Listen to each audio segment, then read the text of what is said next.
I have always been intrigued by the way how Japan is able to maintain its traditional roots while still functioning in a rapid, fast-paced society of the 21st century. I wanted to share with you the highlights of my trip and some tips that you guys might be interested in while traveling to Kyushu. Whenever I travel, I feel like the fastest way to learn about a new culture is through its food. And definitely Japan is no exception when it comes to that. Growing up in Hawaii, I've had a variety of Japanese food and I expected nothing less than Fukuoka and to share its culture through its cuisine. And through Japanese food, I'm sure many people know at least the basics of Japanese cuisine through sushi, tempura, anything that you can see in the mainstream. It is here in Fukuoka, but I love how in Japan you really get to understand its people and how they're very proud of the product that they provide here, as such as this ramen shop. This old guy churn out dish upon dish of ramen noodles, and people were waiting in line for about 45 minutes. And I've noticed here in Japan, if you really want good food, you gotta wait in line. If you wander to the outskirts of Fukuoka, we came across a small quaint cafe overlooking the city. It was famous for its tonkatsu or fried pork sandwich, which was amazing. It was served on very thick Texas-like toast, and also jampong, which is a Japanese-style Chinese soup interpretation of soup noodles. And it was introduced to Japan from China back in the early 19th century.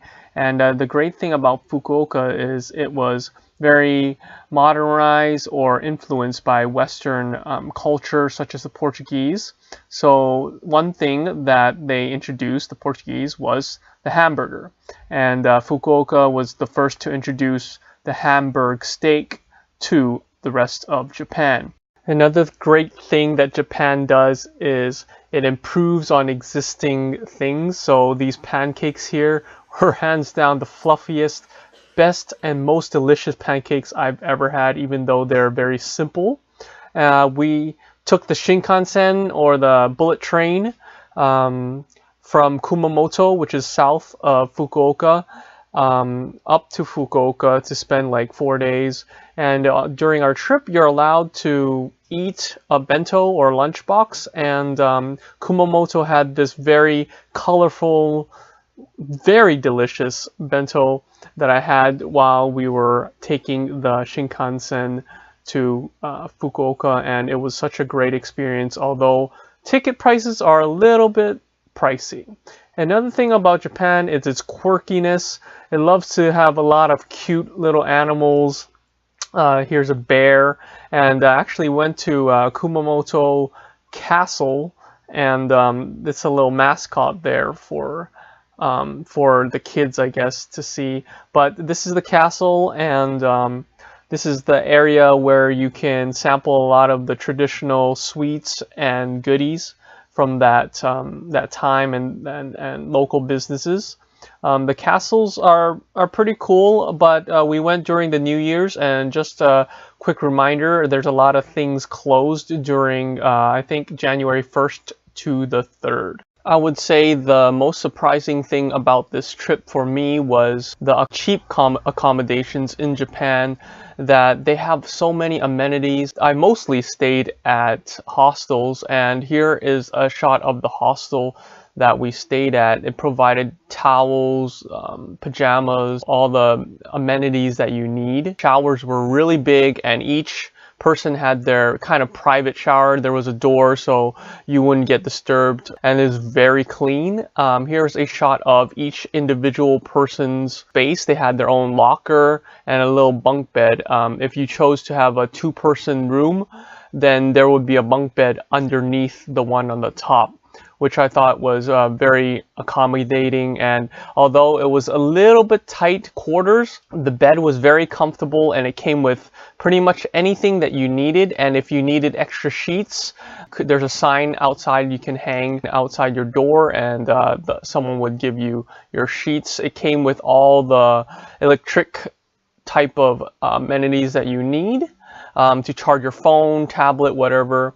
And another option is pretty much these capsules, and it's pretty much like a small little room in each little bunk. So it was very, very interesting, and I highly recommend you guys to go check it out. It was cheap. It was about $27 to about $30 to $35 a night. Another great thing about Japan would probably be the public transportation, and on these public trams around mostly every city, major city, these would be the cheapest way that most people would get around. They cost about 100 yen or about $1 to ride each time.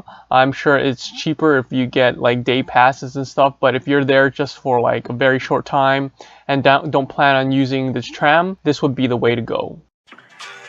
Everything you said they already knew, more or less. Well, here's something that you didn't know. 2 of those special atomic bombs haven't gone off.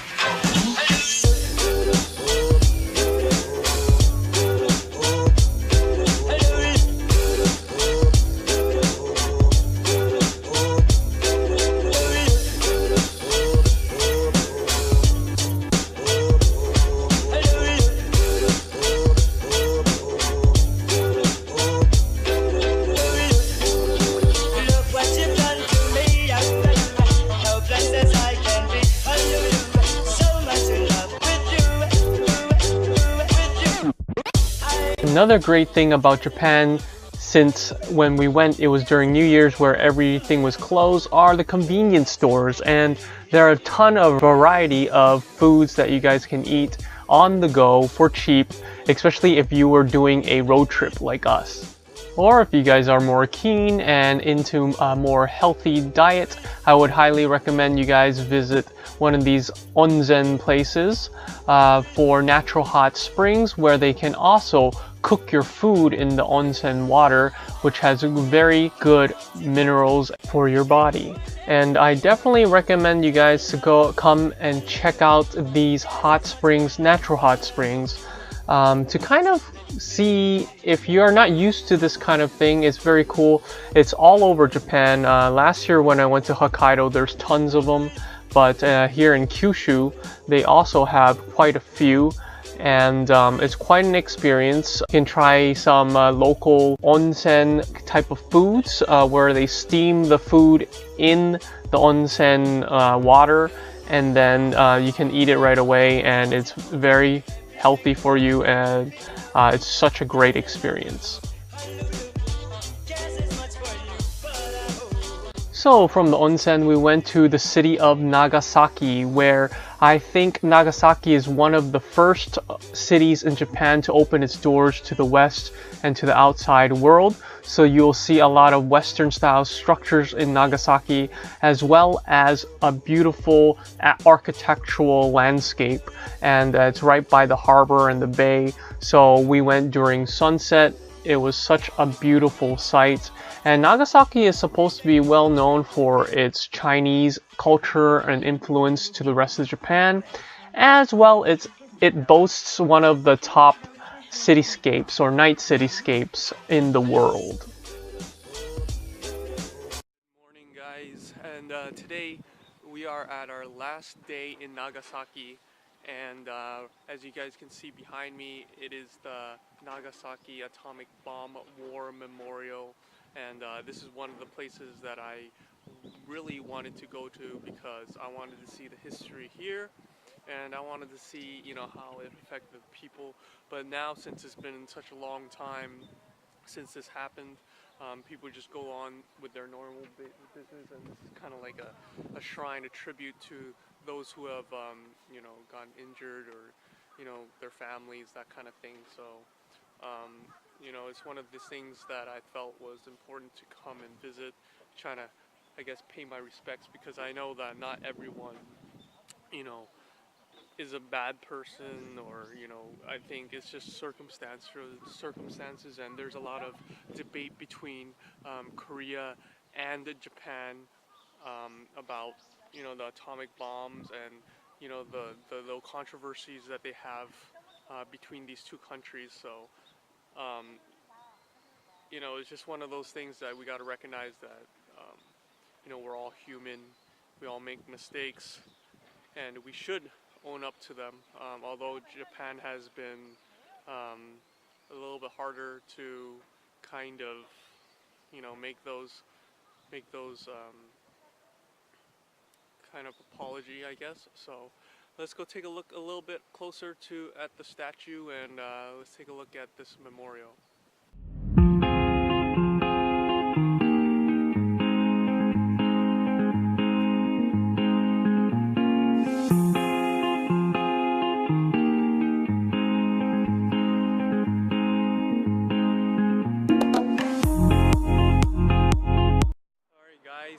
I'm at the Atomic Bomb Hyper Center, and this is across the street from the monument that we were at before, but you guys can see there's like lines radiating out in the center where the bomb dropped, which is up at the top.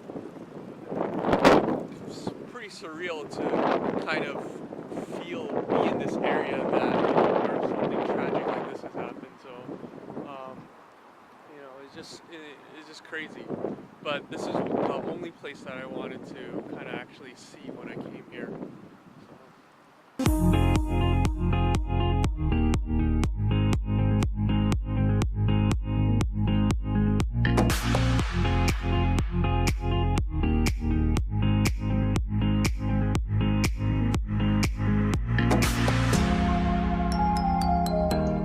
My trip to Japan this time was a culturally enriching experience, and I highly recommend those of you who are interested in culture and history to go check out Japan's rural parts and to experience its onsens and its natural beauty. And until next time, we'll see you in the next video. I'm out. Cheers.